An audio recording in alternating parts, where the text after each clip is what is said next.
दोस्तों, भारत के इतिहास में जब भी स्वतंत्रता और स्वाभिमान की बात होगी, मराठा एम्पायर का नाम स्वर्ण अक्षरों में लिखा जाएगा। ये कहानी है छत्रपति शिवाजी महाराज के अद्भुत पराक्रम की, छत्रपति संभाजी महाराज के बलिदान की, महारानी ताराबाई की रणनीतियों की, बाजीराव पेशवा की वीर गाथाओं की और आखिर में अंग्रेजों के साथ संघर्ष की। दोस्तों, इस वीडियो में हम महान मराठा एम्पायर के बारे में बात करेंगे, तो अपनी कुर्सी की पेटी बांध लीजिए, क्योंकि मैं आपको ले जाने वाला हूं उस गौरवशाली इतिहास की यात्रा पर, जहां से लौटने के बाद आपको भारत भूमि में पैदा होने पर गर्व महसूस होने वाला है। वीडियो शुरू करने से पहले एक रिक्वेस्ट है कि इस चैनल को सब्सक्राइब जरूर कर लीजिए और बेल आइकन को जरूर दबाइए, जिससे कि मेरे लेटेस्ट वीडियो का नोटिफिकेशन आपको मिलता रहे और आप तक इंस्पिरेशनल वीडियो पहुंचते रहें। तो चलिए बिना किसी देरी के आज के इस वीडियो को शुरू करते हैं। दोस्तों, 17वीं शताब्दी का भारत, जहां मुगलों का शासन था और दक्कन की धरती पर आदिल शाही, निजाम शाही और लोकल प्रिंसली स्टेट्स अपनी सत्ता जमा चुकी थी, वहीं इसी धरती पर एक वीर बालक जन्म ले चुका था, जिसने पूरे देश को स्वतंत्रता और स्वाभिमान का संदेश दिया।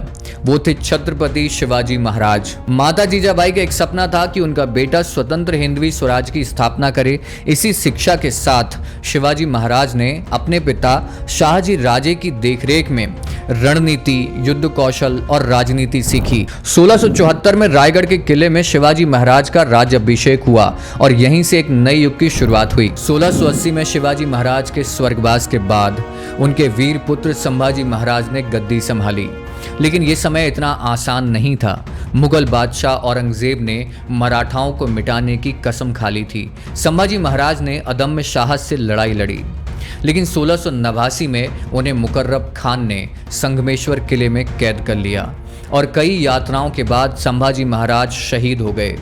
लेकिन मराठाओं ने हार नहीं मानी, उनके खून में स्वतंत्रता की आग थी और फिर शुरू हुआ मराठाओं का सबसे महत्वपूर्ण दौर, गुरिल्ला युद्ध का। दोस्तों, संभाजी महाराज की शहादत के बाद मुगलों को लगा कि अब मराठा खत्म हो गए हैं, लेकिन ये उनकी सबसे बड़ी भूल थी। इस समय संभाजी महाराज के छोटे भाई राजाराम महाराज और उनकी पत्नी महारानी ताराबाई ने मोर्चा संभाल लिया था। 1700 में राजाराम महाराज के स्वर्गवास के बाद महारानी ताराबाई ने अपने छोटे पुत्र शिवाजी द्वितीय को गद्दी पर बैठाया और खुद शासन की बागडोर संभाल ली। उन्होंने मुगलों के खिलाफ एक बड़ा गुरिल्ला युद्ध छेड़ा, मराठाओं की सेना को एक साथ किया। 1707 में जब औरंगजेब की मृत्यु हुई, तब मराठाओं ने महाराष्ट्र से मुगलों को लगभग खदेड़ दिया था। औरंगजेब की मृत्यु के बाद मुगलों की शक्ति कमजोर पड़ गई थी, लेकिन मराठाओं के भीतर भी सत्ता का संघर्ष छिड़ गया था।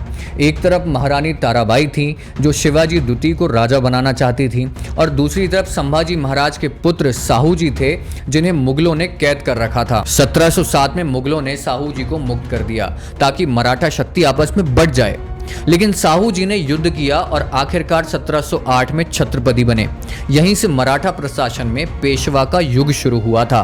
पहले पेशवा थे बालाजी विश्वनाथ, जिन्होंने मराठा सत्ता को एक साथ किया और मुगलों से संधि कर मालवा, गुजरात और कर्नाटक में अपना प्रभाव जमाया। इसके बाद आए बाजीराव पेशवा, जिन्होंने मराठाओं को उत्तर भारत तक पहुंचा दिया। बाजीराव पेशवा के नेतृत्व में मराठाओं ने मुगलों को कमजोर कर दिया और अपनी सत्ता दिल्ली तक स्थापित कर ली।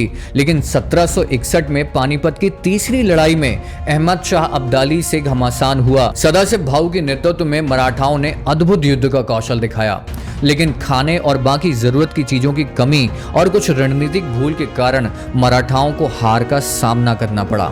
इस युद्ध में मराठाओं ने हजारों योद्धाओं को खो दिया, लेकिन उनके साहस की गाथा अमर रही। दोस्तों, पानीपत के युद्ध के बाद भी मराठा साम्राज्य कमजोर नहीं हुआ।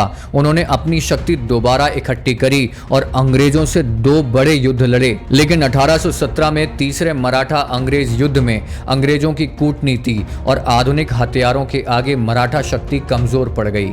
1818 में सतारा पर कब्जा कर छत्रपति प्रताप सिंह को हटा दिया गया और इसी के साथ मराठा साम्राज्य का पतन हुआ। दोस्तों, मराठा साम्राज्य एक साधारण राजवंश नहीं था, बल्कि एक विचारधारा थी स्वतंत्रता, पराक्रम और आत्मगौरव की। मराठाओं ने यह दिखाया कि एक छोटे से समूह से भी शक्तिशाली साम्राज्य बन सकता है। भले ही मराठाओं का शासन समाप्त हुआ हो, लेकिन आज भी उनकी वीरता और संघर्ष की कहानी प्रेरणा देती है। दोस्तों, भारत की स्वतंत्रता की लड़ाई में भी मराठाओं का योगदान अमूल्य रहा।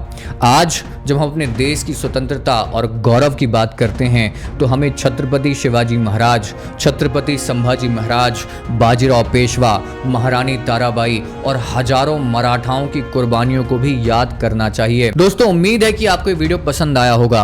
ऐसे हमारे भारत के इतिहास में एक से एक वीर योद्धा हुए हैं, जैसे एक सिख एम्पायर था, राजपूताना एम्पायर था। इन पर मैं सेपरेटली वीडियो बनाऊंगा। आपको ये वीडियो कैसा लगा आप कमेंट करके जरूर बताइए और इस चैनल को सब्सक्राइब कर लीजिए, बिकॉज ऐसे बहुत सारे वीडियोस मैं आपके लिए लेकर के आने वाला हूं। Thank you so much for watching.